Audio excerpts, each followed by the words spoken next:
All right, well, in this fourth small group session of Revelation, we're looking at chapter 18. If you haven't already, take time to read chapter 18 now. Okay, as we start, remember, we're studying apocalyptic literature. And the vivid imagery of the book is supposed to stir our emotions and help us see the normal and everyday things around us in wild and disruptively fresh ways. And this chapter certainly does do that, as it depicts the ultimate demise of godless wealth, luxury, and worldliness. As chapter 18 begins, an angel cries out. You see it in the first few words. Fallen, fallen is Babylon. And the rest of chapter 18 goes on to describe what Babylon's fall looks like. But before we get there, we need to understand what Babylon represents. And in order to do that, we've got to look back to chapter 17, where this scene begins.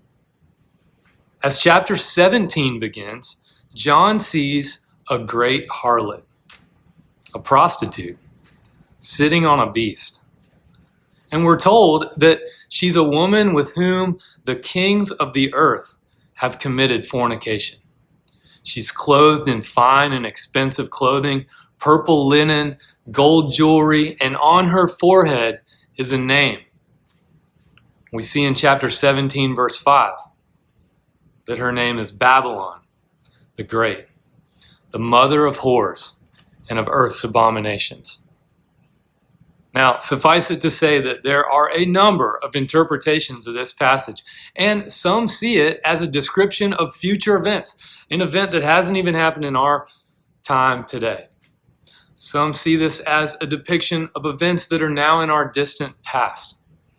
If you remember from our 2-hour introduction to Revelation, I'm an idealist, meaning that I see this section of the book as a metaphorical depiction of the way life goes across every age, applicable to all of time, both past, present, and future. Babylon, therefore, is a symbol that represents something we've seen in the past, we see presently, and we're going to see again. So let's talk about the symbol of Babylon. Anyone who's familiar with the story of their Old Testament should be pretty immediately picking up on the imagery here. Babylon in the Old Testament is the notorious and archetypal enemy of Israel in the later half of the Old Testament story.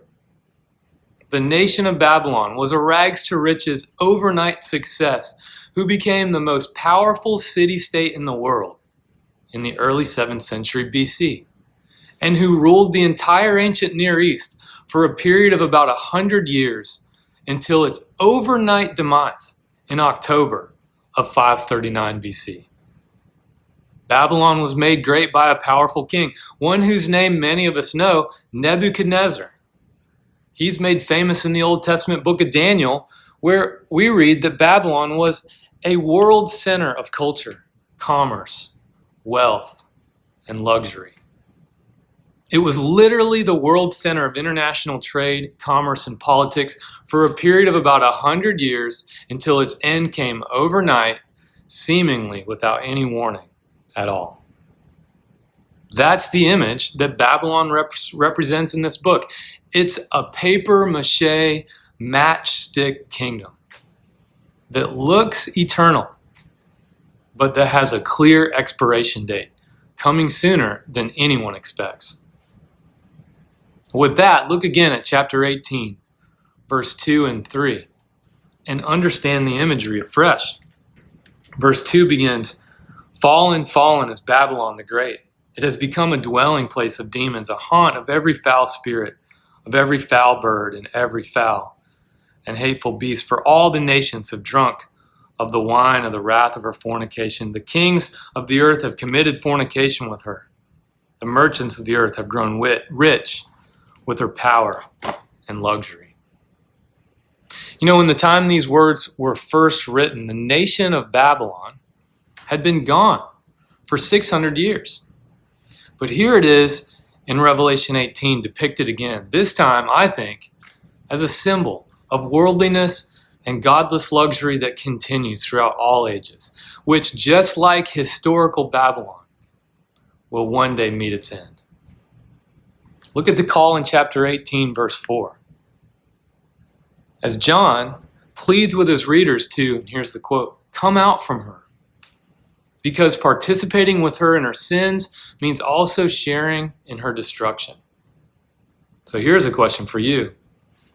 What does it look like in your context to live in Babylon while still answering John's call, God's call, to come out from Babylon? That's worth some discussion. The imagery in chapter 18, verse 9 is also stark. Take a look.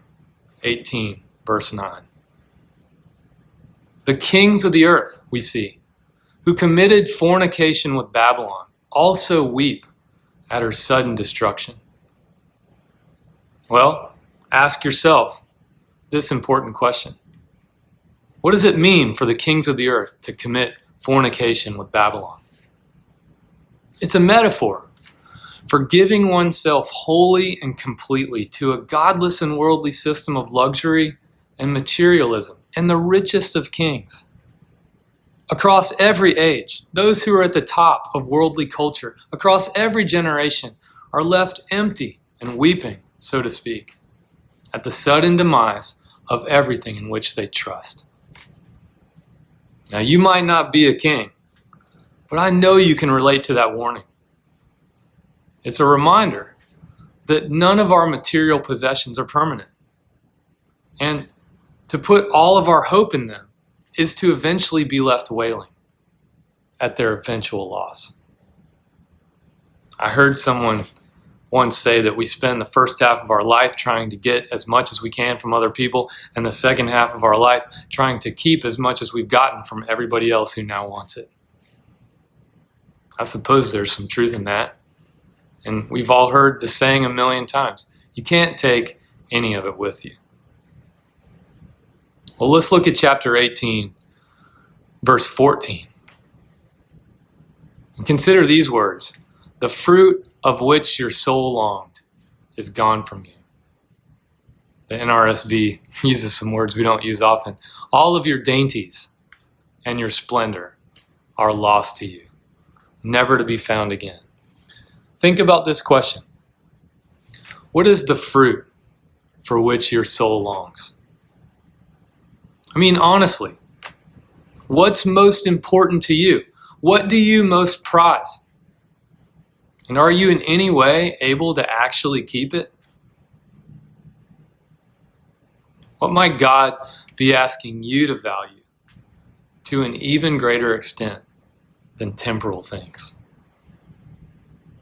You know, even if this chapter describes an event future to us, I mean, there are some who think that this chapter describes perhaps the event right before the return of Christ and the judgment of the world. And it very well may describe that, but you know, as an amillennialist, I would say if it describes that, it also describes more than that. It describes the present day in which we live. But even if it's only about a future event, then it's still an unbelievably and timely reminder to us right now to value eternal things over temporal things. And to see even the penultimate examples of lavish power and luxury as temporal outposts that will one day be an empty heap of ruin amidst the vast backdrop of eternity. That is the perspective of chapter 18.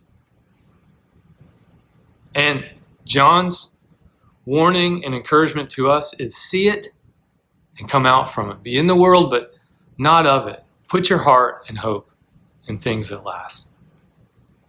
That perspective, although stark and challenging, is so clarifying and a gift to all who see it and act on it. All right, if you're engaging with this in a small group, I'm sure you have much to think about and discuss. God bless.